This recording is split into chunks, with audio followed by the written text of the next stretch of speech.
une autre obsession animait la direction de la chaîne à l'époque, l'islam.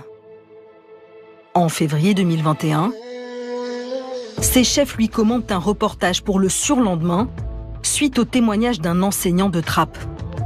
Ce qu'explique ce professeur de philosophie, c'est que dans sa ville de Trappes, il y a des quartiers entiers qui sont aux mains des islamistes religieux, des séparatistes. Et donc on va me demander d'aller tourner un sujet à Roubaix en l'occurrence, pour montrer qu'il y a d'autres villes en France qui sont concernées par ce phénomène.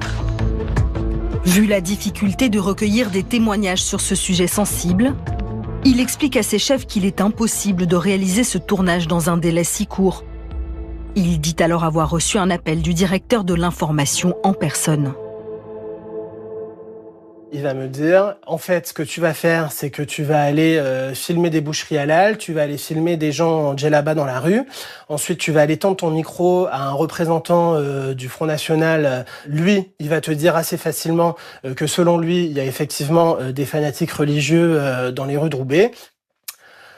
Donc, là, je suis sidéré par ce qu'il est en train de me demander. Et la conversation ne s'est pas arrêtée là, puisque dans la foulée, il m'a dit « Écoute, là, on est en 2021, on va commencer doucement la campagne présidentielle de 2022. Donc tous tes contacts dans les offices de tourisme, tes contacts de boulanger, tous ces contacts-là, tu les oublies, puisqu'à partir de maintenant, on ne va plus faire que du muslim. » Ce sont ces mots. Ce sont ces mots. Nous nous sommes procurés de nombreux documents internes qui attestent de l'importance accordée par CNews à la nationalité des auteurs de délits.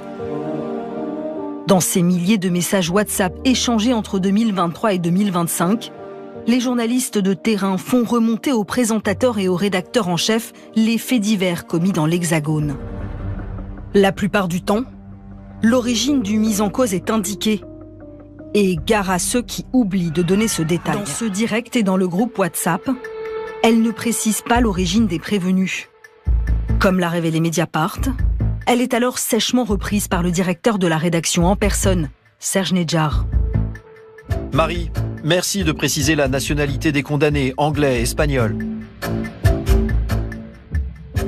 Oui, bien sûr, je le fais dans mes papiers. Pardon, j'ai oublié ici. Selon les nombreux reporters que nous avons joints, cette question de la nationalité n'était pas sans arrière-pensée politique.